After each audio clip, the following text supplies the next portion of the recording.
Les États-Unis chercheraient-ils à renoncer à la démilitarisation du Hamas? C'est en tout cas ce que laisse entendre un reportage de la télévision israélienne. Le cessez-le-feu actuel, en vigueur depuis début octobre, n'en est encore qu'à sa première phase. Les négociations sur les prochaines étapes sont au point mort. Washington aimerait passer à l'étape suivante, la reconstruction de Gaza. En Israël, cette nouvelle fait réagir au sommet de l'État.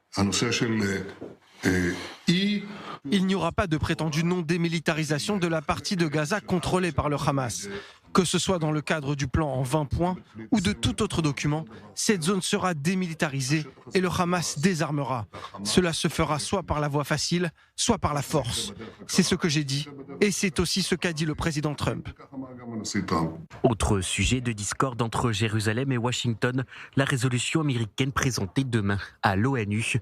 Israël chercherait à faire pression sur les États-Unis pour qu'ils modifient le texte. Il prévoit la création d'un État et l'autodétermination pour les Palestiniens, ainsi que l'implication de l'autorité palestinienne pour qu'elle dirige Gaza après s'être réformée. Un texte soutenu notamment par le Qatar, l'Égypte, les Émirats arabes unis, l'Arabie saoudite et la Turquie.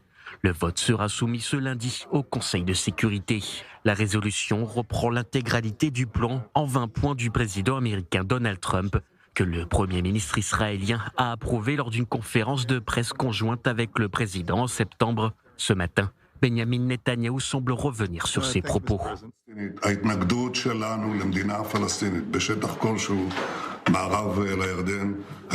Notre opposition à un État palestinien dans toute zone à l'ouest du Jourdain est ferme et n'a pas faibli. Je repousse ces tentatives depuis des décennies, malgré les pressions extérieures et intérieures.